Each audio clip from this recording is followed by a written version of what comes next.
Mesdames et messieurs, bonsoir. Très ravi de vous retrouver sur ce Flash Info. Le duo Alassane Soumanou Djemba et Paul Hunkwe va être officiellement investi le jeudi 25 février 2021, mandat du parti Force Corée pour un Bénin émergent à la présidentielle d'avril 2021, selon 24 heures au Bénin. L'investiture des candidats FCBE va se dérouler au palais des congrès de Cotonou au thème d'un conseil national qui va réunir plus de 300 délégués représentants tous les circonscriptions électorales du Bénin. Alassane Soumanou Djemba est candidat au poste de président de la République et Paul Hunkwe candidat au poste de vice-présidente de la République. Toujours investiture, le duo Patrice Talon-Mariam Tchabita-Lata Zimbe sera investi le 6 mars 2021 par les partis de la mouvance présidentielle pour le scrutin du 11 avril prochain. 5 partis soutiennent la candidature du duo Patrice Talon-Mariam Tchabita-Lata Zimbe. Il s'agit de l'Union progressiste, du Bloc républicain, du PRD, de UDBN et du mouvement des élites engagées pour l'émancipation du Bénin.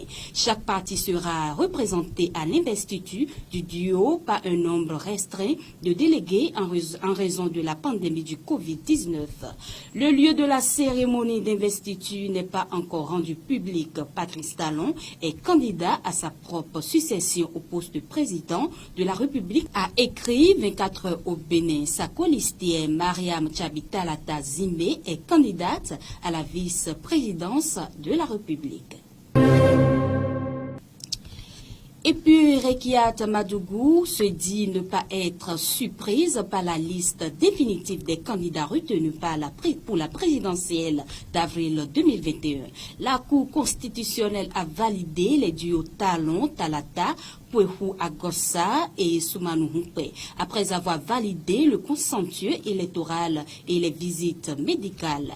Dans un entretien accordé à Frisson Radio hier, mardi 23 février 2021, la candidate du parti Les Démocrates, dont le dossier a été rejeté par la Commission électorale nationale autonome Sénat, a réagi sur la liste définitive des candidatures retenues par la Cour constitutionnelle. Selon l'ancienne ministre de la Justice de Boniaï, tout était déjà clair. Je cite, la liste définitive des candidatures qui seront appelées à compétir dans le cadre de l'élection présidentielle d'avril 2021 au Bénin, publiée par la Cour constitutionnelle, ne surprend qu'elle, a-t-elle déclaré.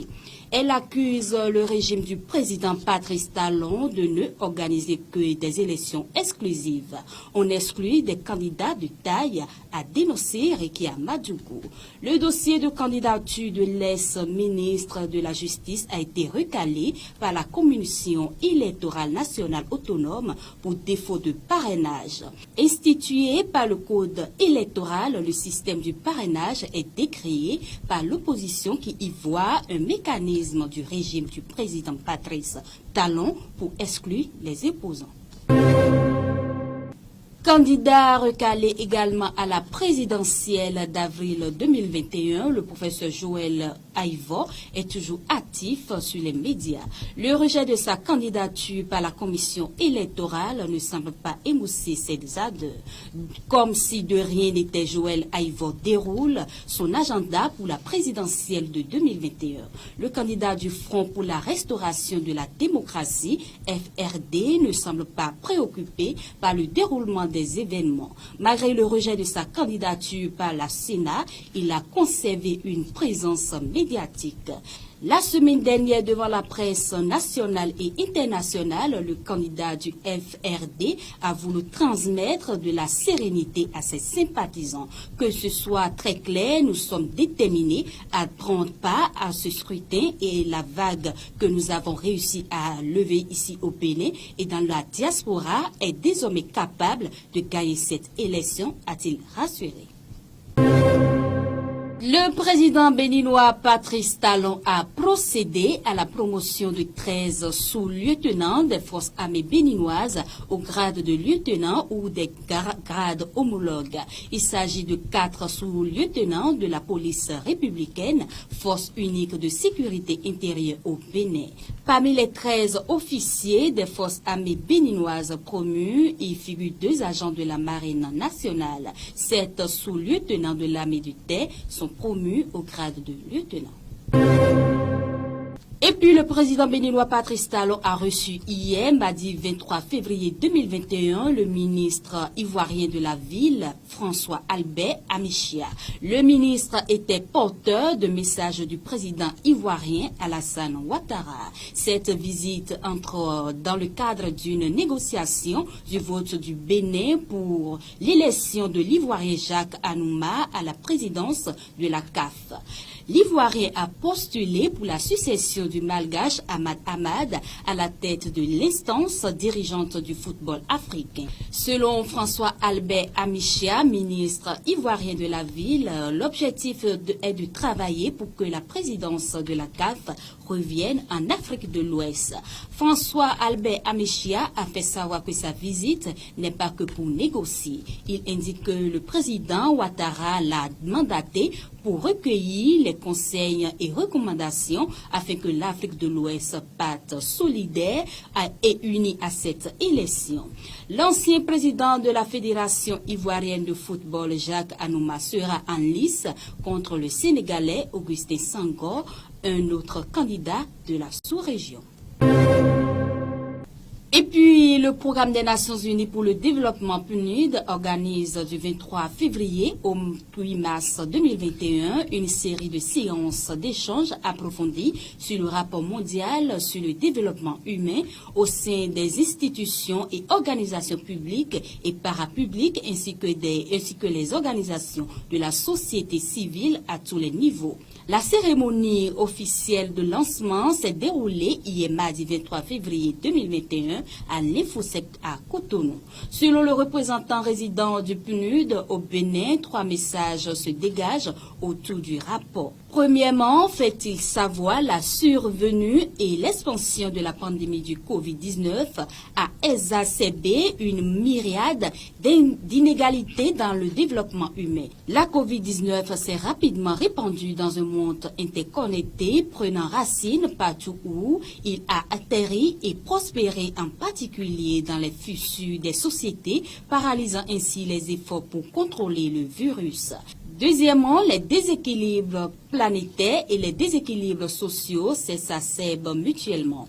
Troisièmement, du fait des nombreuses pressions de l'activité humaine sur la nature, l'environnement et l'écosystème de la civilisation humaine entrent maintenant dans une nouvelle époque géologique anthropocène. Pour le représentant résident, les analyses du rapport arrivent à la conclusion que l'approfondissement du développement humain a beaucoup à apporter afin de remédier à notre paralysie collective face à un changement planétaire alarmant. En cela, souligne-t-il, le rapport propose une gamme de recommandations de politiques à mettre en œuvre au niveau national en liaison avec les réformes nécessaires et à opérer au niveau de la gouvernance mondiale.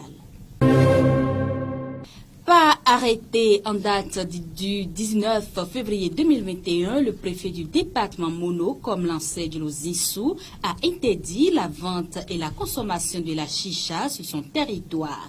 Selon 24 heures au Bénin, l'usage de la chicha dans les lieux publics tels que débit de boissons, maquis, boîtes de nuit, restaurants et autres est désormais sanctionné par une amende allant de 50 000 à 300 000 francs CFA à l'encontre des promoteurs des dits établissements. Selon l'arrêté préfectoral, toute personne qui est prise en flagrant délit d'usage de la chicha, de ses dérivés et assimilée dans les lieux publics est passible d'une amende allant de 10 000 à 50 000 francs CFA.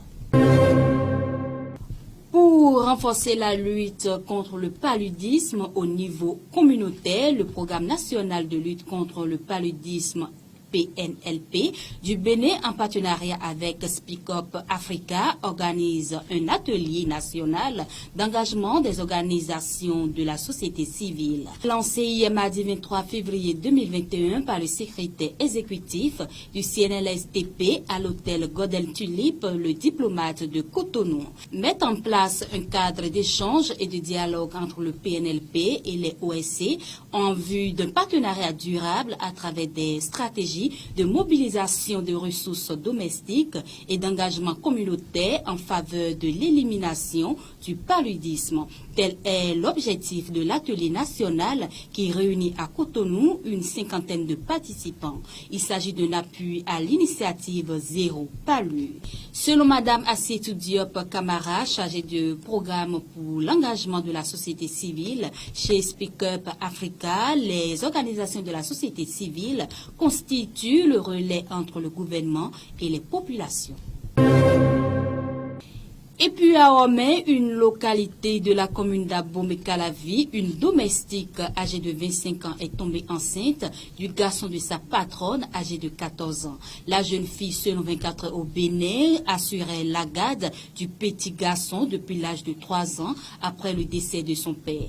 La maman, une commerçante dans le marché, n'a souvent pas le temps de s'occuper de son enfant, ce qui l'a amené à solliciter les services de la jeune fille. Mais toutes les fois qu'elle sort, cette dernière abuse sexuellement de cet enfant. Elle le sollicite souvent pour satisfaire ses désirs sexuels et lui intime l'ordre de ne rien dire à sa maman, renseignent les sources. Mais contre ses attentes, une grossesse survient. Appelée à rester à la maison quelques jours pour raison de santé, la maman a découvert que sa domestique présente des symptômes d'une femme enceinte. Les examens effectués sur la jeune fille dans un hôpital ont révélé qu'elle portait une grossesse. Soumise à l'interrogation, elle a été obligée de cracher la vérité. Ses parents auraient été convoqués pour une réunion de famille. Et c'est sur cette note de tristesse que nous mettons fin à ce Flash Info de ce jour. Merci de l'avoir suivi et prenez soin de vos enfants. Très bonne soirée.